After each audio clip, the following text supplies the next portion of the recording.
बिहार में बाढ़ से पहले आएगी सियासी सुनामी, बीजेपी की आंधी में कहीं उड़ न जाए जेडीयू। नीतीश के मुस्लिम प्रेम से मोदी शाह परेशान, बीजेपी नेताओं ने कहा हमें चाहिए हनुमान। नड्डा और शाह ने बनाया तगड़ा प्लान, मोदी के नाम पर मांगेंगे वोट, नीतीश होंगे किनारे।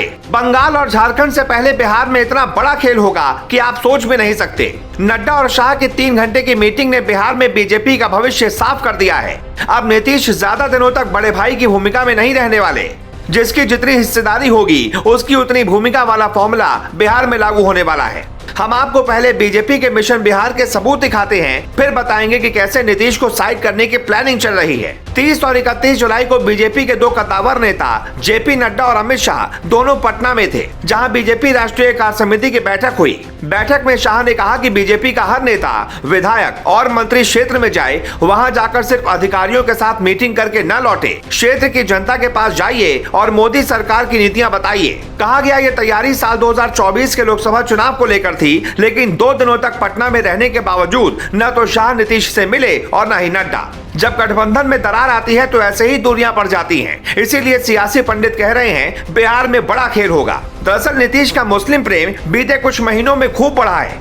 बीजेपी नेता इफ्तार पार्टी की जगह नीतीश को फलाहार पार्टी देने के लिए कह रहे हैं, लेकिन नीतीश कुमार योगी वाला दिल नहीं दिखा पा रहे। बिहार के 3 जिलों कटिहार, पूर्णिया और अररिया में शुक्रवार को छुट्टी होती है, जबकि रविवार को स्कूल खुले रहते हैं। गिरिराज सिंह से लेकर तारकिशोर प्रसाद तक कह रहे हैं कि बिहार के स्कूलों में शरिया कानून नहीं चलेगा, लेकिन नीतीश चुप हैं। लगता है उन्होंने इसकी मौन सहमति दे दी है। फरवरी 2022 में नीतीश कुमार ने मोदी को असली समाजवादी बताया था, लेकिन अप्रैल में नीतीश रास्ता भटक गए। पहले आरजेडी की इफ्तार पार्टी में गए, फिर अग्निपथ का विरोध किया और अब एक हफ्ते से बिल्कुल चुप हैं। खबर है कि नीतीश कुमार कोरोना संक्रमित हैं, इसलिए आराम कर रहे हैं, पर कहीं उद्धव वाली हालत न हो जाए। आरसीपी सिंह को राज्यसभा न भेजकर यह संदेश दे दिया कि जेडीयू मोदी मंत्रिमंडल में नहीं रहना चाहती। इसीलिए बीजेपी के नेताओं ने 200 विधानसभा क्षेत्रों में प्रवास किया।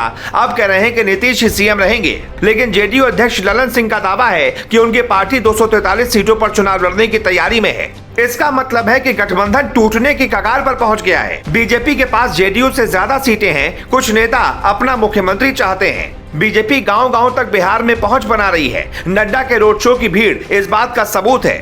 मुकेश सहनी की वीआईपी पार्टी ने बीजेपी को आंख दिखाई तो शाह ने पार्टी ही खत्म कर दी। जो भी मोदी को चुनौती देता है, शाह उसे किनारे लगा देते हैं। इसीलिए बिहार में भी खेला हो सकता है। तारकिशोर प्रसाद और रेणु देवी डिप्टी सीएम बनी हैं। नीतीश कुमार ज्यादा असहज हो गए हैं। विधानसभा में विधानसभा अध्यक्ष तक से पुलिसिंग को लेकर लड़ाई हो गई। मतलब शाह और नड्डा भले ही बाहर बाहर कह रहे हो कि नीतीश ही गठबंधन के नेता हैं, 2025 तक सीएम रहेंगे, लेकिन खिचड़ी कुछ और भी पक रही है। हो सकता है कि आप सोच रहे होंगे कि बीजेपी मुख्यमंत्री किसे बनाएगी, तो बिहार में कई ऐसे नेता तैयार हो चुके हैं जो नीतीश को रिप्लेस कर सकते हैं।